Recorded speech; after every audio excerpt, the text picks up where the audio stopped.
एक छोटे से गांव में कुमार सोहन रहता था। वो मिट्टी के बर्तन व खिलौने बनाया करता था और उसे शहर जाकर बेचा करता था। कभी कभी उसके 2-4 खिलौने बिकते तो कभी वो भी नहीं, जैसे तैसे उसका गुजारा चल रहा था।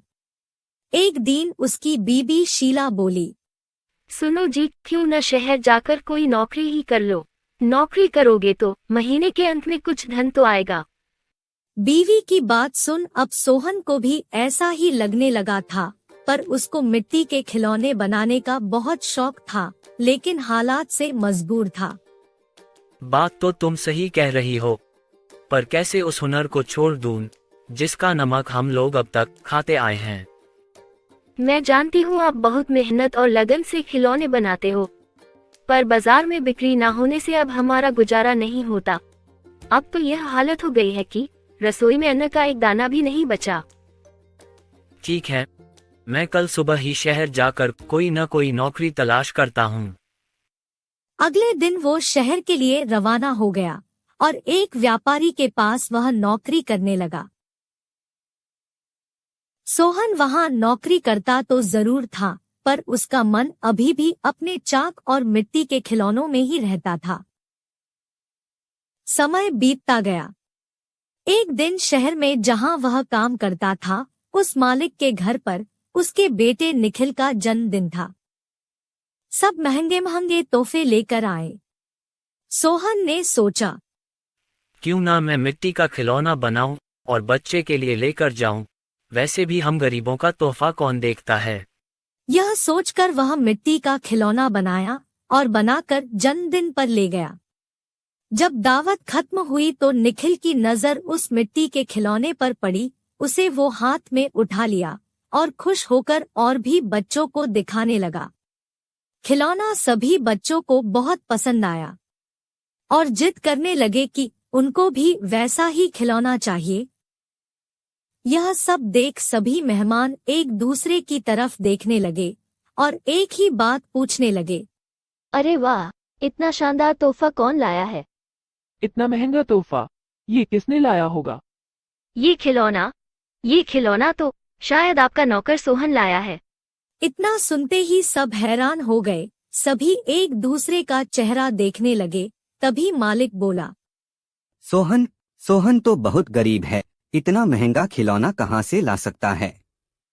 हाँ, मैंने देखा है, ये खिलौना सोहन ही लाया है। ठीक है, सोहन को बुलाओ, उससे पूछो कि ये खिलौना वह कहाँ से खरीदा है। वहाँ सोहन आता है और सब उसी के तरफ देखते हैं। वह माहौल देखकर हैरान हो जाता है। मुझसे क्या गलती हुई, सब मुझे ही घूर रहे हैं। शायद मेरा खिलौना निखिल को पसंद नहीं आया होगा और बच्चों के सामने वो अपमानित होगा। कोई बात नहीं, मैं माफी मांग लूंगा। मालिक, क्या आपने मुझे बुलाया? हाँ सोहन, क्या यह खिलौना तुमने दिया है? हाँ मालिक। तुम यह खिलौना कहाँ से लेकर आए हो और इतना महंगा तोहफा तुम लाए कैसे? इतना सुन सोहन मन ही मन खुश होता है और मुस्कुराते हुए बोलता है, माफ कीजिएगा मालिक, ये कोई महंगा तोहफा नहीं है, यह मैंने खुद बनाया है। गांव में यही खिलौना बनाकर मैं अपने परिवार का गुजारा करता था, लेकिन इससे अब घर नहीं चलता, इसलिए आपके यहाँ नौकरी करने आया हूँ। अरे वाह, तुम क्या अभी है खिलौना बना सकते हो? और सभी बच्चे को तुम्हारा खिलौना बहुत पसंद आया है, इन्हें भी ऐसा ही खिलौना चाहिए। सोहन खुश होकर बोला, हाँ मालिक, बिल्कुल बना सकता हूँ। जब कल मैं आऊँगा तो खिलौना बनाकर लेते आऊँगा।